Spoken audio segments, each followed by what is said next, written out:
बाबर दिल की गहराइयों से उन्हें मुबारकबाद। शुक्र है मैंगल पार्टी का एक भी है अभी तक, वो भी जिसने नहीं बात की। कायद ऐवान जाम कमाल साहब को दिल की गहराइयों से मुबारकबाद पेश करता हूँ, इस उम्मीद के साथ जैसे आपने सरियाब का नाम लेकर हमारा दिल खुश कर लिया, ऐसे ही हम तवक्को करते हैं कि जाम साहब भी और इसका काबीना भी सरियाब और गिरद नवा के इलाकों को अपने नज़र में रखेंगे। अच्छा, एक वादा करें, क्योंकि आप वाहिद बचे हुए हैं मैंगल पार्टी का, ऐसे नहीं आप बोल के भी चले जाएं। दो है सर। अच्छा, वो दो है। मैडम है नहीं, हम फिर शुक्र अल्हम्दुलिल्लाह। मैडम ने भी अभी बात नहीं की है ना, इसलिए इधर रहे। वादा करें कि जाएंगे नहीं जाएंगे इंशाल्लाह। सर पता नहीं कहाँ से शुरू करें, मसाइल तो इतने बहुत हैं, मगर जो बलूचिस्तान की सबसे बड़ी इशू मिसिंग पर्सन का, ये इशू हम जहाँ बैठते हैं, जहाँ उठते हैं, जिन गलियों से हम गुजरते हैं, तो वह हमें एक चिट मिलती है। कोई कहता है कि हमारे 5 साल से बच्चा नहीं है, कोई कहता है कि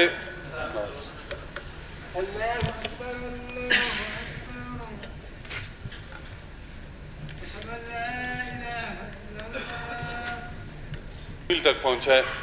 हमें पता है कि कौमी इश्यूज है, मगर हम जिस असेंबली में खड़े हैं, इससे पहले भी इस असेंबली में हमारे मिसिंग पर्सन के ऊपर बात हुई है। मुख्तलिफ हमारे दोस्तों ने, इससे पहले वाली गवर्नमेंट में भी हमारे कायद ने मुख्तलिफ अंदाज में या मुख्तलिफ तरीके से आप इस ऐवान में उन्होंने पेश की।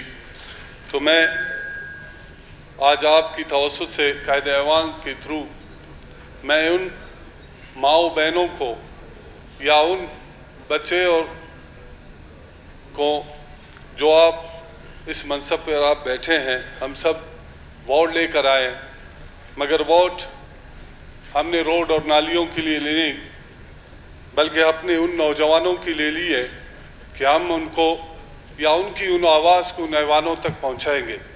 तो आज शुक्र है कि आपने हमें संभाला और हम उन माओ, उन बहनों की उन आवाज़ को आपके ऐवानों में पहुंचा रहे हैं। यकीनन यहाँ चीफ सेक्रेटरी साहब भी बैठे हैं, मैं आपकी तवस्सुत से उनकी गोशगुजार करता हूँ, और हमारे जो पुलिस या दूसरे शोबे के लोग यहाँ बैठे हैं, उनके कानों तक भी ये बात पहुँची होगी। मैं फर्जंद सरियाब या सरियाब का एक कारकुन या सरियाब का एक फरियादी आज इस असम्बली में पहुंचा हूं, इस मकसद के लिए कि आप जिस दौर में भी वहीद बलोच के बाद मेरे सरियाब के लिए किसी ने 1 रुपया भी नहीं रखा। अगर रखे भी, जो पैकेज के थ्रू 10 अरब रुपए पैकेज आया, मगर उस पैकेज में ना हमें स्कूल मिला, ना हमें कॉलेजेस मिले, ना हमें टेक्निकल सेंटर्स मिले, ना हमें अस्पताल मिले, मगर मिले जो वो रोड जो एक ही बारिश में मेरा ख्याल उनका नाम और निशान नहीं। खुदारा अगर आप जो फंड रिलीज़ करते हो तो उनका ऑडिट भी उन फेयर बंदों से आप कराएं, तब कि उस रोड का वो निशान तो रहे। मगर एक रोड एक महकमे के बजाय 10-10 महकमे अपने नाम करके अपने वो फंड ले जाते हैं। मगर मैं अपने हल्के की उस आवाम की तवज्जुह से आज आप लोगों से मुखातिब हूँ। मुझे मेरे हल्के के लिए, इवन पूरा बलूचिस्तान के लिए, जो आप ट्रेजरी बेंचों के लिए रखेंगे, खुदारा वो आप इस बेख्तिलाफ़ के लोगों के लिए भी रखें। हम भी उन गलियों और कूचों से वोट लेकर आए हैं, जिस तरह आप लोगों ने इस ऐवानों में पहुंचने के लिए आपने हर इलाका, हर मोहल्ले में आप जाकर कैंपेन चलाए हैं। तो मैं सरियाब के हवाले से कुछ मालूमात आप लोगों के गोशगुजार करूँ।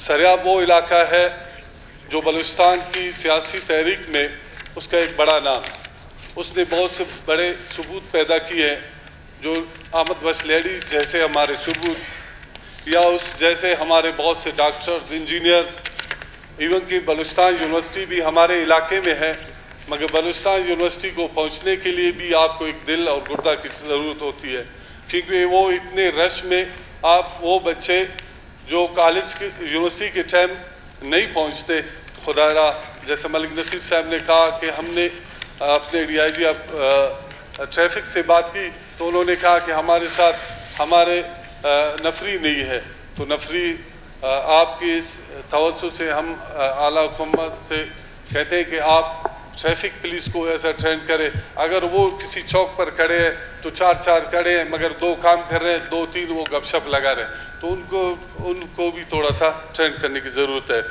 हमारे इलाके में सेहत की सहूलत ना होने के बराबर है। अगर एक शेख जायद हॉस्पिटल है उसको भी अभी तक PJ नहीं किया गया, खुदारा अगर उसको भी इस गवर्नमेंट की तवज्जो से आप उस पर भी तवज्जो दें, उसको भी एक अच्छी हॉस्पिटल बनाए ताकि हमारे जो कोयटा का एक बड़ा हॉस्पिटल सिविल हॉस्पिटल उस पर इतना बड़ा बोझ है, BMC हॉस्पिटल पर इतना बड़ा बोझ है। आप अगर शेख जायद हॉस्पिटल को PGs बनाएंगे ताकि उसमें वो जो हमारे हाउस जॉब वाले बच्चे और बच्चियां हैं वो ट्रेंड हो जाएंगे और प्रोफेसर आकर उन्हें ट्रेंड करेंगे, तो वो हॉस्पिटल भी एक प्रोफेशनल हॉस्पिटल बनकर हमारे सूबे के लिए काम आएगा। तो मैं आप दोस्तों से सरियाब में पानी का बहुत बड़ा मसला है, मैं मुख्तसर करूँगा ताकि आपके बोलने से पहले, क्योंकि सरियाब वो इलाका है जिसमें गुज़िस्ता 98 के बाद कोई ऐसा प्लानिंग नहीं हुआ है कि वहाँ के बासियों को एक बूंद पानी का मिल जाए। और इसके अलावा हमारे यहाँ खेलों का कोई ऐसा निज़ाम नहीं है कि जो हमारे एक माशरे में, क्योंकि मेरा ताल्लुक भी स्पोर्ट्स से रह चुका है, मैंने 30-32 साल स्पोर्ट्स को भी दिए, तो मैं उन स्पोर्ट्स के उन दोस्तों के लिए भी आज यहाँ बोलने चाहता हूँ कि सूबे में हमारे बहुत अच्छे खिलाड़ी भी हैं, उनको आप अगर इस ऐवान के तवज्जो से उनको भी बाहर के मुल्कों या दूसरे इलाकों में ऐसे भेजकर, जैसे हमारे कौमी क्रिकेट टीम है उनमें उनको जगह दी जाए, तो हमारे दोस्तों की और खेलों की उन मेहमारों की हमारे जो सफ़ीर कहलाते हैं उनको भी मौका मिल जाए। जी शुक्रिया। हमें बिजली का मसला है सरियाब में, क्योंकि हमारे यहाँ बिजली के 2-3 फीडर हैं, अगर उनको ज़्यादा फीडर बनाया जाए ताकि हमारे इलाकों में भी बिजली का मसला हल हो जाए। तो मैं आप जनाब से रिक्वेस्ट करता हूँ कि मैं कायद ऐवान और स्पीकर और डिप्टी स्पीकर को एक दफ़ा फिर शुक्रिया अदा करता हूँ कि हमें आपने मौका दिया। जी शुक्रिया। मेरे ख्याल में कायद ऐवान को